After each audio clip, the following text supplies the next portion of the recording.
ఒకప్పటి కాలంలో వాక్యము వినడానికి ఉండేది కాదు. వాక్యము చెప్పేవారు అభిషక్తులు ఎక్కడో చెప్తున్నారంటే తండోపతండాలుగా మనుషులు వెళ్ళేవారు.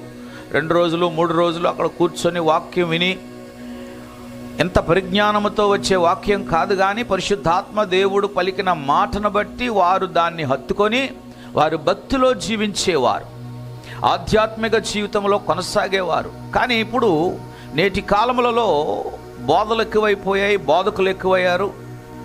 దినము దేవుని యొక్క వాక్యం అనేది మనం వింటున్నాం. దీనివలన నాకేమనిపిస్తుందంటే, నేటి కాలంలో క్రైస్తవ లోకము దేవుని వాక్యం వినుచున్న కొలది చెడిపోతున్నారు. దేవుని వాక్యాన్ని వింటున్న కొలది భ్రష్టులుగా మారిపోతున్నారు. దేవుని వాక్యాన్ని వింటున్న కొలది వారి బ్రతుకులు దేవుని దృష్టిలో సరిగా లేవు.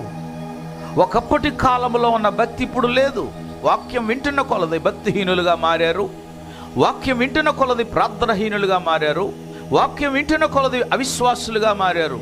దేవుని వాక్యాన్ని వింటున్న కొలది ఈరోజు తిరుగుబాటుదారులుగా, అవిధేయులుగా మరి ఎక్కువగా బ్రతుకుతున్న ఉదంతం ఈరోజు క్రైస్తవ లోకంలో కనబడుతుంది.